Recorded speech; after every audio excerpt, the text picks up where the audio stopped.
नाज़रीन, हैदराबाद में भिटाई नगर वासी हिंदू बिरादरी सां तालुक़ रखंदड़ कपिल कुमार, अमृत कुमार, विनोद कुमार ऐं ॿियनि सां 19 ॾींहं गुज़रण बावजूद भी इंसाफ़ न थियो। इलाक़े वासियुनि आला इख़्तियारनि खां मुतालबो कयो आहे त हिंदू बिरादरी जे प्लॉट ते कब्ज़ो कंदड़ सचल जोयो ऐं संदसि घरवारी सादिया जो ख़िलाफ़ कार्रवाई करे हिंदू बिरादरी सां इंसाफ़ कयो वञे। हिन हवाले सां ॾिसूं था ही रिपोर्ट। लाज़मी आहे छो जो हिन पूरे कासमाबाद में ज़ुल्म इहो आहे त हिते जेको आहे सो बिल्डर तक़रीबन हर कॉलोनियूं ठहियल आहिनि, कुझु ॻोठ आहिनि, ॻोठनि में स्कूल आहिनि, गर्ल्स जा स्कूल 3 आहिनि, हाई स्कूल हिते आहिनि। कासमाबाद जो हेॾो तालुको आहे पर तालीम जे लाइ हिते कुझु बि कोन्हे को।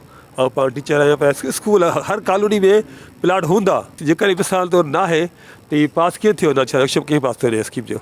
सर, हाणे ॻाल्हि इहा आहे त मुल्क अहिड़ो थी वियो आहे जो सभु माण्हू माना करप्ट थी विया आहिनि, ॻाल्हियूं वॾियूं वॾियूं कंदा आहिनि, हूंदो कुझु बि कोन्हे को न। त ईअं ई बिल्डर बि पंहिंजी बिल्डर माफ़िया आहे, हिकिड़ी माफ़िया आहे, उहो पंहिंजे हिसाब सां पंहिंजा प्लाटिंग जी सेल करण जे चकर में उहो पंहिंजो सभु कुझु अवल पहिरियां ॿुधाए करे उन खां बाद में मतिलबु कुझु कोन ॾींदा आहिनि, बसि खप सेल करे उहो निकिरी वेंदा आहिनि। हिते को इम्यूनिटी प्लाट बि कोन्हे, स्कूल जी का सहूलियत कोन्हे का, न का मस्जिद आहे, कंहिं शइ जो अहिड़ो को कुझु बि न आहे। बसि प्लाट त मुंहिंजे ख़्याल में टोटल 45 खनि थी वेंदा, पर जंहिंमें हिनमहिल आबादी आहे न उहा तक़रीबन 15 घर खनि आहिनि, 15 खां 17 घर। असां पाण जेको आहे सो असांखे हिते तक़रीबन साल थियण वारो आहे, पर इम्यूनिटी प्लाट जी थोरो ॿुधूं था त हिते आहे हुते आहे, पर अञा का माना एग्ज़ैक्ट कोन्हे को, सिर्फ़ु इम्यूनिटी, बाक़ी न मस्जिद आहे न स्कूल आहे, ॿिन्ही शयुनि जी का फैसिलिटी कोन्हे। ये पहिरीं रहमान हेवन वारनि खणाई, अरब बिल्डर वारनि जी खयल आहे। हिननि पंहिंजी बाउंड्री स्कीम जेका आहे ठाही हिते ई हुई कि मेन रोड ॾांहुं त निकिरनि थो, पोइ मूंखे बाक़ी ॿिए रस्ते जी ख़बर न।